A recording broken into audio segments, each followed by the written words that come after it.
রাত 12টার পর আপনি একা একা 3বার পড়বেন এই তাসবিহটি, আল্লাহ তাআলা আপনার রিজিক এমন বাড়াইয়া দিবে আপনি কল্পনাও করতে পারবেন না। সেই তাসবিহটি হলো ইয়া হাইয়ু ইয়া কাইয়ুম ইয়া রাজ্জাক।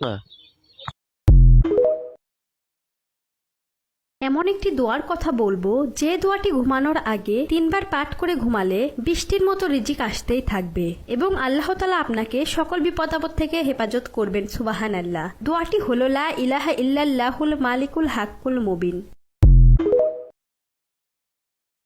ঘুমানোর আগে লা ইলাহা ইল্লাল্লাহ 100 বার পড়লে কি হয় জানলে আপনি অবাক হয়ে যাবেন। এটা যদি আপনি জানেন তাহলে আপনি কখনোই আমলটি আর ছাড়বেন না।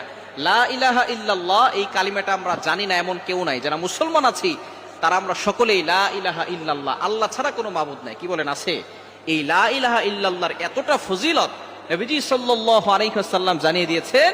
এই লা ইলাহা ইল্লাল্লাহ যদি এক পাল্লায় রাখা হয়, অন্য পাল্লায় যদি এই দুনিয়া এবং দুনিয়ার ভিতরে যা কিছু আছে, আসমান জমিন চন্দ্র সূর্য সব কিছু যদি এক পাল্লায় রাখা হয়, তাহলে লা ইলাহা ইল্লাল্লাহর পাল্লাটা কয়েক কোটি গুণ বেশি ভারী হয়ে যাবে। সুতরাং লা ইলাহা ইল্লাল্লাহর ফজিলত কম না বেশি? অনেক।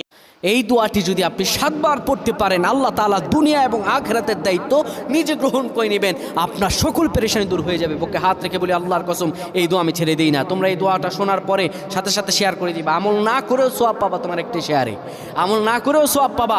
আল্লাহ তাআলার সওয়াব দান করবেন, রিজিকে বরকত দান করবেন, মনের আশাগুলো পূরণ করবেন।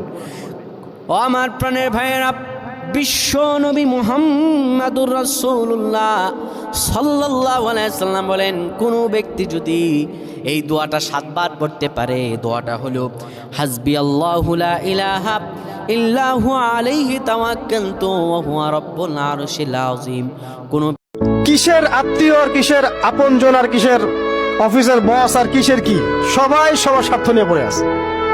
শুধু একজন সত্তা আপনার কাছে স্বার্থ চায় না, সে কে? আল্লাহ পাক। এটা যদি বুঝতে পারেন তাহলে দেখবেন মনটা আল্লাহর দিকে নরম হয়ে যাবে।